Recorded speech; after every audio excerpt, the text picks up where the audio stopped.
Hazrat Jabir bin Abdullah radiyallahu anhu narrates that Allah's Apostle sallallahu alaihi wasallam said to me, "If the wealth from Bahrain comes, I will give you such and said it thrice.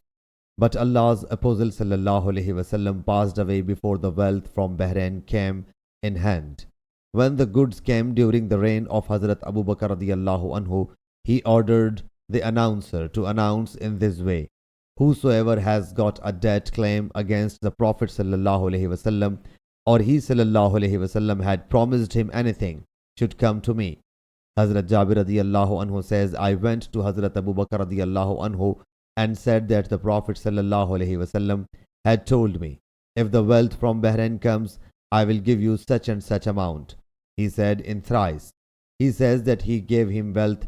Hazrat Jabir states, "I after that again visited Hazrat Abu Bakr radiyallahu anhu and demanded him the wealth, but he did not give. Again I went to him, but he did not grant anything. Then I went to him a third time, but he did not give me anything. I submitted to him, I come to you to get the wealth, but you didn't give me anything. I again came to you, but you did not give me anything. I again came to you, but you did not grant me anything. So give me wealth. Otherwise you are showing niggardliness." So he said, "You have affixed niggardliness to me. Is there any treatment for the disease of niggardliness?" He said it thrice. "I intended to give you wealth every time. I did not give you."